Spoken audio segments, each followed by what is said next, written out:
Now, in your universe, and I think my universe, that's the greatest theme tune to a James Bond movie that there's ever been. I had a rough idea of how that was going to sound, and I wasn't happy with it. I didn't think the music went with the lyric, and the vocal didn't make as much as it could. It was, I don't know, it was oil and water. It wasn't coming together. I knew it was a great song there, but it just wasn't happening. And so I gave it to Charlie and Steve, and they went, hey presto, and they totally got it and made it something that I wouldn't have thought of on my own.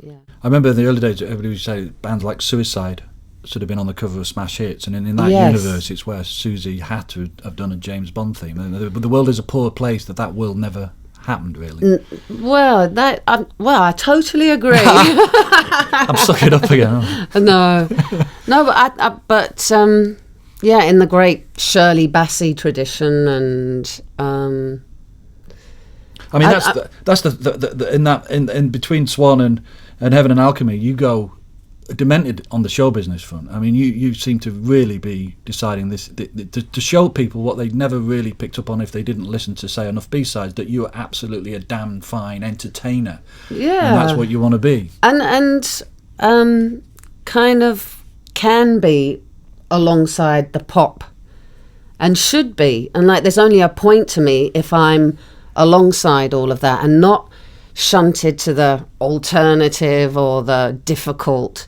I don't think I'm difficult. I have a commerciality to what I do, although the baggage is that I'm not commercial. But it's what you talk about, that love of pop, and you talk about the Sugar Babes earlier, and that idea that very much with a lot of the punk bands early on was that they wanted to be on top of the pops. They wanted to write great pop songs, and they'd come out of the Bowie and the Roxy and the Bowl, and that whole idea that it was pop music with a otherworldly tone that made life worth living. Well, that's the great tradition that I always believed. I mean, I always loved pop growing up, but until Bowie and Roxy Music and T-Rex came along, that gave it that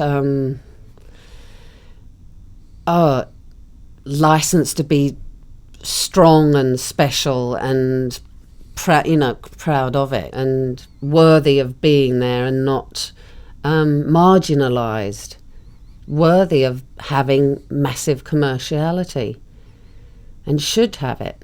And I always got angry that people kind of, it's that whole kind of, oh no, this is serious, will go down. I just find that really joyless.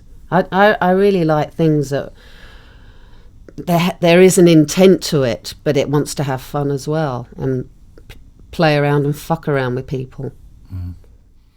And there's a couple of tracks on there towards the end, Sea of Tranquility and They Follow You, that have that quality that could have come from Low or Heroes, that kind of big, striking, epic songs, full of emotion and fear and everything, and they come out of that but still sound contemporary, that For Your Pleasure era, the Low and Heroes. It's weird. I think They Follow You, I don't know why, but part of me getting on with Charlie and Steve, I'd bring like tracks that I kind of wanted to play them, apart from the obvious, and one of them was some old Tamla, and playing things like I don't know if you remember Little Stevie Wonder, Castles in the Sand, and I love that, that's when it was almost like storytelling, and it was like, and he had an orchestra behind him, and it was like the strings were doing the waves going ooh, and I don't know, very emotive and very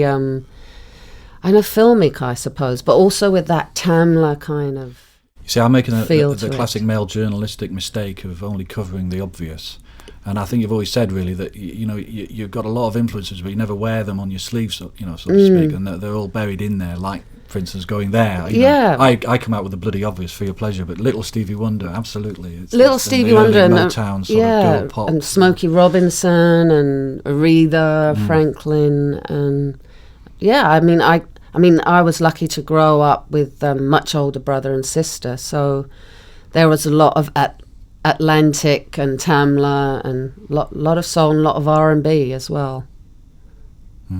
And one of the other songs, although I don't think there's a track that comes close, The Witch Queen of New Orleans. But they hadn't heard it. It was just great to play him songs that they're going, you like this? I said, of course. Well, of course, they don't know me, so it was great seeing their surprise, but also pleasure that, you know, they had such a large palette to draw from, and that, you know, I wouldn't be averse. Or maybe it was co-inspiring each other, of seeing where the boundaries and seeing, you know, what colours we can put in there.